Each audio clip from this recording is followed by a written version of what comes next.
And then the whole second act is just throwing obstacles in the way of that. So now that I'm doing videos for this agent, I'm thinking duplication. I've done it for him. He's seen success with that. How do I take that and then duplicate it to more clients? So I would take the video that I shot for him, and then I would go back to all those agents again and say, hey, look, this is what I did for him. This is how it worked for him. I would love to do it for you. And then it's just a process of going through and meeting with people over and over again until you hear the next yes and the next yes. Okay, so I know a lot of creatives out there will think that what I do is selling out and that you should just hold off and work as a waiter or work in a warehouse until your ticket comes and you sell the screenplay or someone notices you as an amazing film director or cinematographer or a writer or what have you, while packing up boxes and shipping and receiving. If that works for you, awesome. But why would I not try to make money off of what I love doing, stay behind the camera and hone my craft and learn from my craft and learn how to do things so that I have something to get out there and get myself out there, and I'm learning and getting better along the way. From doing that, I met another agent who had an actual team. He had 3 or 4 agents under him and then an office staff, and they were pushing out 50 to 100 listings a year.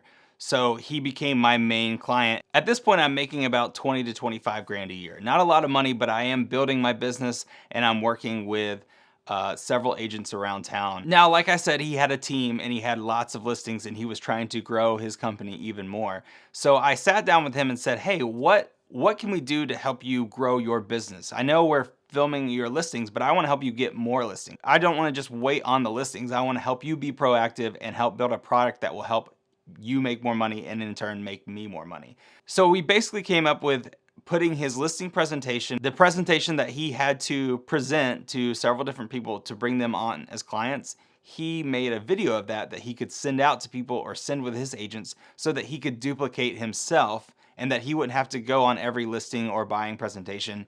He could just send a video out, and that in turn would help him bring in more clients. And that's what we did.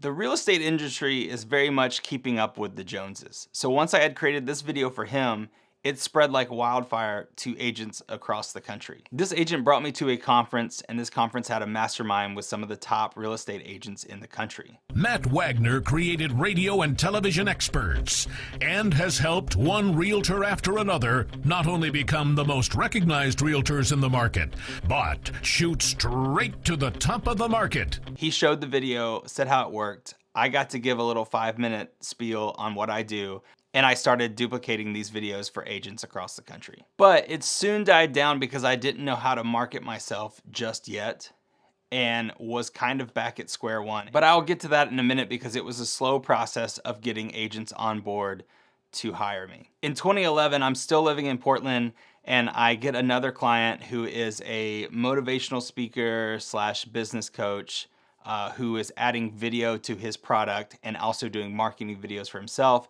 And he's going to speak at conferences and hold his own conferences all over the country. And I just became his video guy. Over the next couple of months, I was filming marketing videos for him. I was going to conferences with him and then filming videos for his clients as well.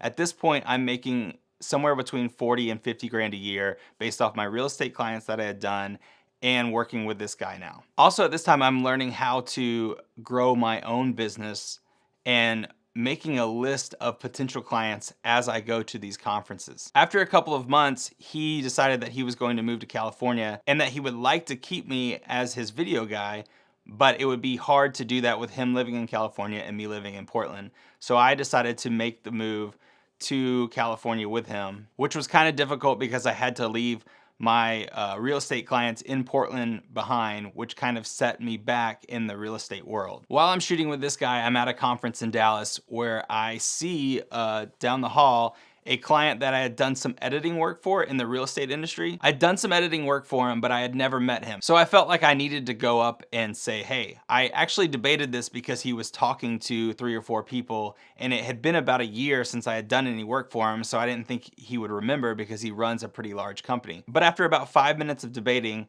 I walked up to him, introduced myself, said, hey, I was the guy that you hired to edit that video a year ago. He remembered me. He thanked me, said the video was great. A week later, someone that was there having a conversation with him when I went and interrupted contacted me and hired me to shoot a documentary on his father in Minneapolis. Back in the early days of the blues scene in the Twin Cities, Bruce was the guy. So don't be afraid to go up and talk to people.